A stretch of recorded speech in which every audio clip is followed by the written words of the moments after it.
তো নমস্কার বন্ধুরা, আমি তোমাদের রাজু।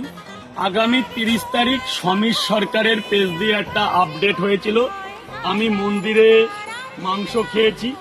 তো দেখো, সত্যতা যাচাই করলে সমীর সরকারের যে পেজটা, ওটাতে কিন্তু আপডেট দিয়েছে সে তার বাড়ির মন্দির, ওখানে তার বৃদ্ধ মা থাকে এবং ওইখানেই তারা খাওয়া দাওয়া করে। ওটা একটা বাড়ি এবং একটা প্রতিষ্ঠিত মন্দির। দীর্ঘদিন মন্দিরটার সেবা যত্নের অভাবে মন্দিরটার কোনো পুরোহিত কিংবা পূজারি দেওয়া হয় না, ওটা ওভাবেই উনি কিনেছিল।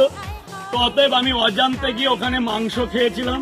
ওটা কিন্তু কোনো মন্দির, মানে কোনো স্থায়ী মন্দির না, ওটা একটা বাড়ির মন্দির। তো আমার পেজ থেকে হয়নি, হয়েছে সমীর সরকার। সমীর সরকার অলরেডি ভিডিও পোস্ট করেছে।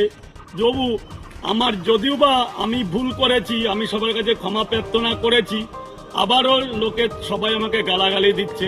তো আমারও পরিবার নিয়ে থাকতে হয়, কেউ প্রবচনার মধ্যে ফেলো না। আবারও সবার কাছে একবার সরি চেয়ে নিচ্ছি। ওটা একটা বাড়ি ছিল এবং সে ওখানেই খাওয়া দাওয়া করে, তার বৃদ্ধ মা ওখানে থাকে, তাদের ওখানেই চৌকি আছে, ওখানেই রান্নার জায়গা আছে। আপনারা সমীর সরকারের ভিডিওটা একটু দেখুন।